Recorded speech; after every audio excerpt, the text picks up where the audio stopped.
Miscelânea Histórica. Olá a todos e bem-vindos à Miscelânea 76 do podcast Falando História. Eu sou Roger Lee Jesus e comigo está, como sempre, Paulo M. Dias. Olá! E então, Paulo, o que é que trazes aos nossos ouvintes esta semana, nesta nossa... Bom, deixa abrir aqui o livro de receitas. Nesta nossa bola de carne da Beira Alta.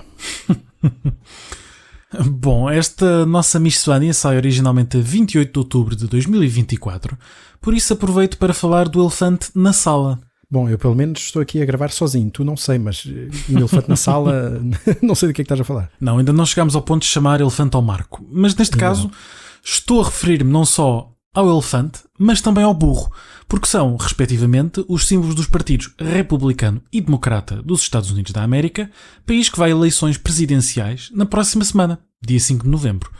E por isso hoje quero aqui oferecer algum contexto histórico sobre este género de eleições e também, se possível, aclarar um pouco a confusão que é este sistema eleitoral americano. Bom, mas antes de irmos falar de eleições presidenciais, se calhar vale a pena esclarecer os nossos ouvintes sobre o sistema político americano, que é um bocadinho diferente do sistema político português.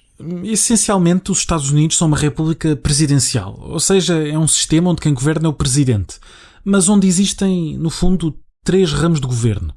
O primeiro é o ramo executivo, que é este do presidente, coexiste com o ramo judicial, ou seja, os tribunais que lidam com a justiça, e o ramo legislativo, ou seja, o Congresso, onde são escritas as leis. E como sabemos também, o Congresso está dividido em 2 câmaras, a Câmara dos Representantes e o Senado, onde reúnem todos aqueles que são eleitos para essa posição pelos habitantes dos diferentes Estados. Isto porque, como o nome indica, os Estados Unidos são uma união de Estados. Atualmente são 50 ao todo, cada um com os seus próprios poderes, leis, enfim, mais uma complicação que terá de ficar para outra altura. Sim, porque o que interessa nesta miscelânea é perceber como é que é eleito o presidente dos Estados Unidos da América. Para começar, é preciso perceber que estas eleições são muito descentralizadas. Nós vivemos num país pequenino, é tudo muito centralizadinho, mas os Estados Unidos são completamente diferentes. A Constituição Americana de 1787 impõe muito poucas condições à forma como estas eleições devem ser realizadas, estabelecendo muito pouco. Estabelece, por exemplo, a periodicidade das eleições, ou seja, que o presidente é eleito de 4 em 4 anos. Já as emendas à Constituição foram acrescentando outros elementos, como por exemplo a 23ª emenda de 1961, que permitiu aos habitantes do Distrito de Colômbia, onde fica a cidade de Washington, D.C., votar pela primeira vez no presidente. O que parece realmente um bocadinho estranho, não é? Como é que os habitantes da capital não podiam votar no presidente? Sim, e há muitas idiosincrasias assim nos Estados Unidos. Veja-se que ainda hoje as eleições acontecem em simultâneo em todo o país na primeira terça-feira de novembro, o que é uma regra federal criada em 1845.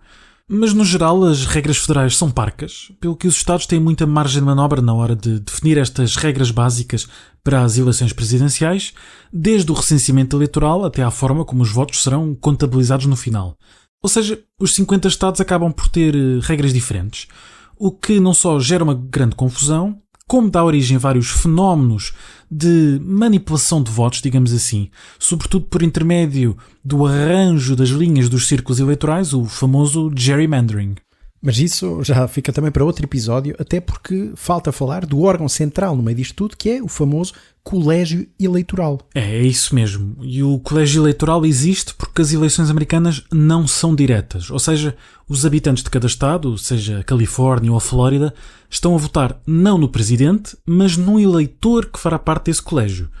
Desde 1964 existem, ao todo, 538 eleitores, um cargo que em teoria é renovado a cada nova eleição, bastando então a este candidato presidencial, seja ele quem for, obter uma maioria simples de 270 votos para ser eleito.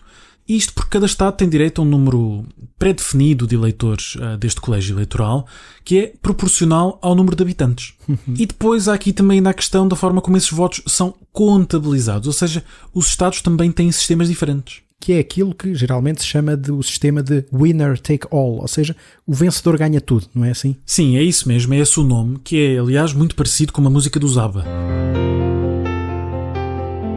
Neste caso, o candidato mais votado obtém a totalidade dos votos dos eleitores do colégio, ou seja, se num Estado existirem, digamos, 20 eleitores, o candidato que obtiver votos suficientes para ter 11 fica com todos, ou seja, fica com os 20. Portanto, não é um sistema proporcional.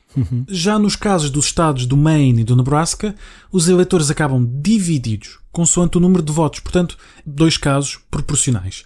E volto a frisar, nada disto está na Constituição, são criações sobretudo do século XIX. E que mostram, aliás, o quão problemático pode ser precisamente o colégio eleitoral. Sem dúvida alguma. E, aliás, há aqui outro problema, porque muitos Estados não têm exatamente regras que obriguem os membros do colégio eleitoral a votar, por lei, de acordo com a vontade popular. Ou seja, podem votar no candidato que, tecnicamente, até perdeu. E existiram muitos casos em que isto aconteceu, sobretudo no século XIX. Bom, mas aí entramos na questão do voto popular, que, enfim, é outra questão muito complexa ligada a estas eleições presidenciais, a todo este sistema. Sim, desde logo pela forma como todo este sistema político americano está desenhado, numa tentativa de manter um equilíbrio entre os habitantes de todos os Estados, o que não é nada fácil. Os votos dos Estados menos populosos e mais rurais acabam por ter um maior impacto do que os Estados mais ricos e também eles populosos. Ou seja, o voto no presidente não tem o mesmo peso em todo o país. E por isso é possível um candidato perder as eleições, mesmo ganhando a maioria dos votos. Este chamado voto popular, como aconteceu aliás aos democratas Al Gore e Hillary Clinton, respectivamente nos anos 2000 e 2016. E estes desequilíbrios vão criar outros fenómenos destas presidenciais, dos quais temos aqui um muito famoso que é a existência de swing states. Ou seja, o que pode ser traduzido mais ou menos como estados pêndulos ou estados oscilantes que tanto podem pender para um lado como para o outro, tanto para republicanos como para democratas, tendo em conta que sabemos que este sistema político americano está basicamente dividido entre estes 2 partidos. Sim, acaba por ser isso. Os Estados Unidos são um país muito grande, muito dispar, por isso as campanhas presidenciais não têm exatamente nem tempo nem recursos para andar para todo o lado. E como o voto popular também não é particularmente importante, não se preocupam muito com isso. E então acabam por não fazer campanha nos estados considerados seguros, a Califórnia para os democratas ou o Texas para os republicanos, para dar aqui 2 exemplos, mas focam-se nos estados onde, em eleições anteriores, a margem de vitória de um candidato foi mais curta. Ou seja, espera-se assim convencer esses eleitores a trocar de lado. E aqui temos que o desequilíbrio dá origem a mais desequilíbrio, porque estas eleições federais vão então focar-se muitas vezes em estados como a Pensilvânia ou o Ohio, o que é evidentemente injusto para o resto do país, porque se assume que o voto desses eleitores está garantido mesmo ignorando os seus problemas. Mas lá está, mesmo esses estados oscilantes, os swing states, não são sempre os mesmos. Não, vão variando consoante as eleições. Por exemplo, o Texas, que é hoje considerado um bastião republicano, já foi um desses estados pêndulo, estados oscilantes, tal como hoje em dia o são, por exemplo, o New Hampshire ou o Arizona. E como se percebe, o sistema eleitoral americano é hoje muito contestado.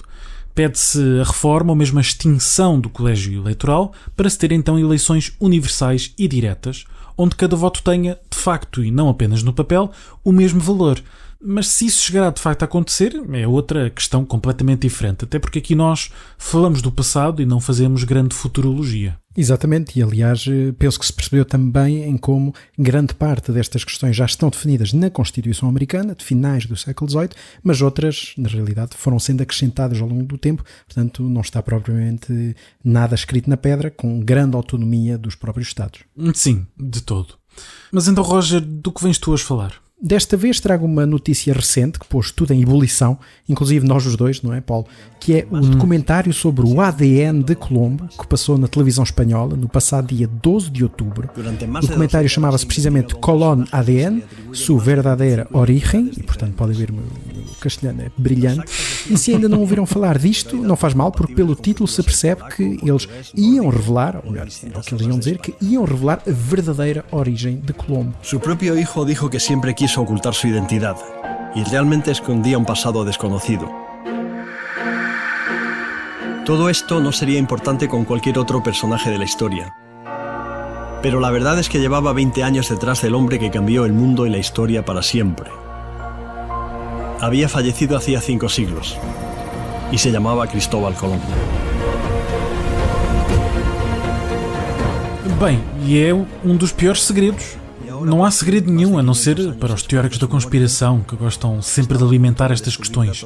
E, aliás, que nós também gostamos de discutir, não é? Também por um bocadinho de masoquismo. Claro. Aliás, já falámos sobre o Colombo no nosso episódio 26, para quem quiser ouvir a biografia desta personalidade. Mas então, vamos lá ao documentário. Quais foram as grandes conclusões? Estou aqui a perguntar, apesar de também o ter visto. Sim, claro, mas pronto, temos que fazer este jogo para os nossos ouvintes, não é? Bom, para já é preciso dizer que é um documentário ao estilo sensacionalista, mas pelo menos não envolve aliens, o que na realidade pouco faltava. E se fosse no canal de história, lá estaríamos nós com os aliens. Mas então, a história é simples. Em 2003, um investigador forense da Universidade de Granada, José António Lorente, conseguiu que o túmulo de Colombo fosse aberto na Catedral de Sevilha para serem então realizados testes de ADN. Ao mesmo tempo foi aberto o túmulo do filho, Hernando Colón, que está também na Catedral. Os testes confirmaram que os ossos recolhidos são de pai e filho, o que já é muito relevante, porque há toda uma história sobre os ossos do Colombo terem ido para a República Dominicana, então chamada Espanhola, isto no século XVI. Depois disso passaram a Cuba e depois vieram para Sevilha já no final do século XIX. E há até uns ossos, se bem me lembro, que apareceram na República Dominicana e que dizem que serão do próprio Colombo.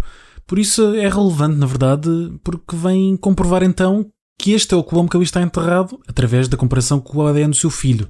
E, se bem me recordo também, chegaram a comparar com o irmão Diego. Sim, mas aí a história complica-se mais um bocadinho. Enfim, os ossos do irmão do Diego não estavam em Sevilha, estavam num antigo mosteiro, que hoje em dia já não é mosteiro, portanto andaram para a frente e para trás também, e aí os resultados deram que os indivíduos comparados não são irmãos, mas parentes próximos, seriam primos.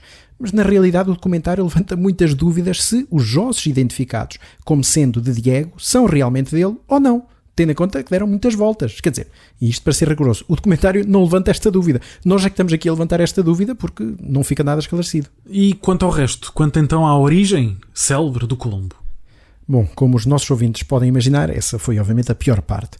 O documentário está ali a empatar praticamente 1 hora à volta desta questão, porque resolveram testar algumas das teorias mais surreais, comparando o ADN extraído dos ossos de Colombo a não sei quantos mais, incluindo teorias portuguesas, sem qualquer credibilidade histórica, desde ser um fidalgo chamado Pedro da Taída, até ser filho de Dona Leonor de Avis, uma das filhas de Dom Duarte, antes dela se ter casado com o imperador Maximiliano. E testes que deram todos negativo, de forma muito pouco surpreendente, não é? Sim, todos negativos, e essa até foi a parte simpática, ver os defensores dessas teorias a receberem os resultados.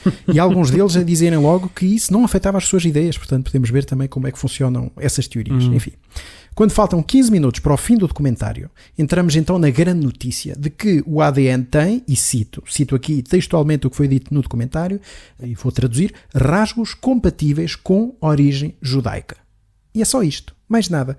Não há explicação nenhuma do que isto quer dizer. Ou seja, com o que é que compararam para chegar a esta conclusão? Até porque não existem exatamente genes ou ADN judeu.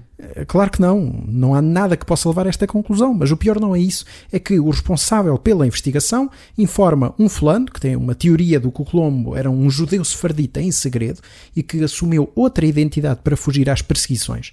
Ora, isto não tem qualquer ponta que se lhe pegue. Reparem que, sim, havia perseguições a judeus, claro, e houve expulsão dos mesmos de Castela em 1492 e alguns anos depois de Portugal, não é? No reinado do Manuel, como sabemos, e já falámos disso no podcast. Mas antes disso, ou seja, antes desta perseguição, desta expulsão dos judeus de Castela, já Colombo tinha chegado a Portugal e tinha estado em contacto com agente de casas comerciais de Génova. Ou seja, para que é que ele precisava de esconder a origem em Portugal quando não havia este clima de intolerância tão grande? Além de que o teórico vem reforçar a sua crença dizendo que não havia judeus em Génova, o que explica que ele não podia ser de lá. Bom, isso está completamente errado. Havia judeus e estavam muito bem integrados nas redes mercantis. Reparem que uma coisa é dizer que tem ADN compatível com os judeus, outra coisa, isso, seja lá o que isso for, outra coisa é fazer logo um filme à volta disso. Nada impede que ele tivesse efetivamente um antepassado judeu, que se tivesse convertido, enfim, não está documentado, isso não altera rigorosamente nada. Até é dito que os testes dão como origem geográfica o Mediterrâneo Ocidental.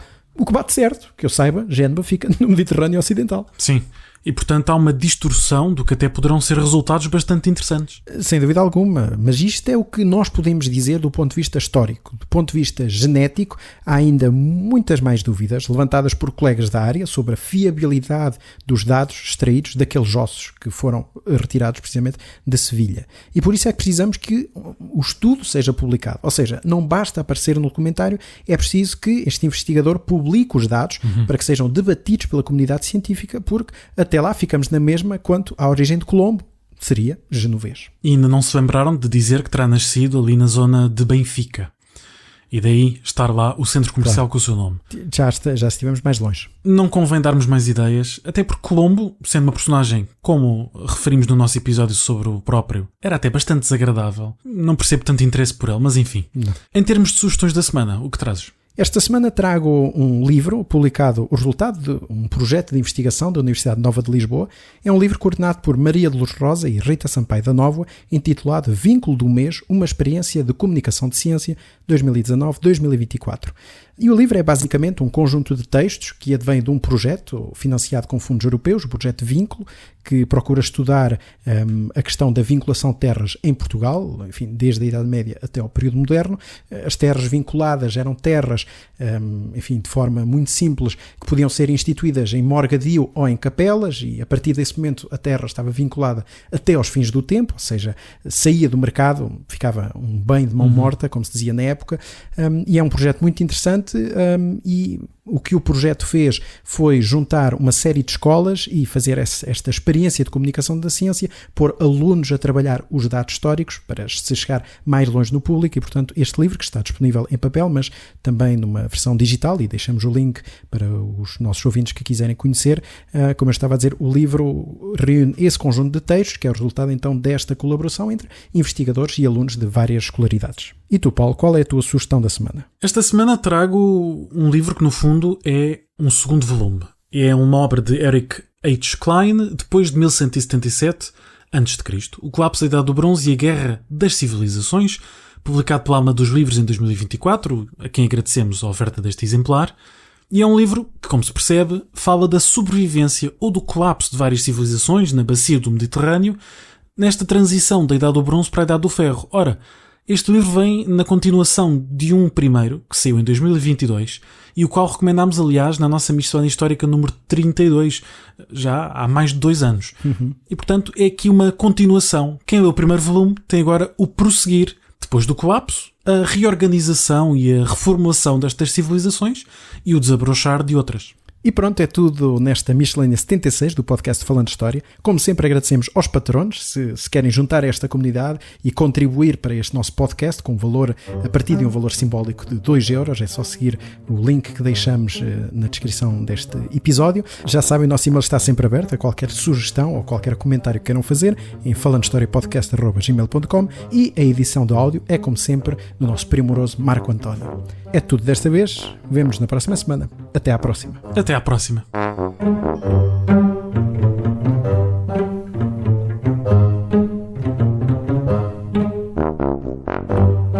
Miscelânea Histórica.